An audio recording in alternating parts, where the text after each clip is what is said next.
நாங்கள் இப்போ வீட்டில் இப்போ சூப்பராக ரோஸ்மெரி வாட்டர் எப்படி செய்கிறதுன்னு பார்க்கலாம். அதுக்கு நான் 1 கிளாஸ் தண்ணி வச்சுருக்கேன். 1 ஸ்பூன் வந்து ரோஸ்மெரி இது லீஃபு, ஒரு 4-5 லவங்கம், 1 ஸ்பூன் வெந்தயம் சேர்த்துருக்கேன். இந்த தண்ணி எல்லாமே நல்லா மிக்ஸ் ஆகி நல்லா கொதித்து வரட்டும். அந்தளவுக்கு நல்லா கொதிச்சுன்னு இருக்கும். இன்னும் கொஞ்சம் நம்மளுடைய தண்ணி வந்து கலர் மாறுற வரைக்கும் வச்சுருக்கலாம். இது வந்து வாரத்துக்கு 2 முறை நம்ம ஹேரில் வந்து நல்லா அப்ளை பண்ணிக்கலாம். இது வந்து நீங்கள் குழந்தைங்க பெரியவங்க வரைக்கும் யூஸ் பண்ணலாம். இதை நல்லா கொதிச்சு வச்சு நான் ஸ்டவ் ஆஃப் பண்ணிட்டேன். இதை நல்லா ஆற வச்சு நம்ம ஃபில்ட்ரு பண்ணி எடுத்துக்கலாம். இப்போ ஃபில்ட்ரு பண்ணிக்கலாம்.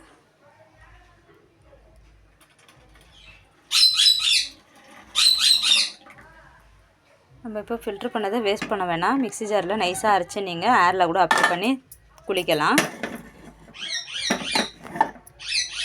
நம்ம ரோஸ்மெரி வாட்டர் வந்து ஆறிடுச்சு. இல்லை ஸ்டோர் பண்ணி வச்சுக்கலாம்.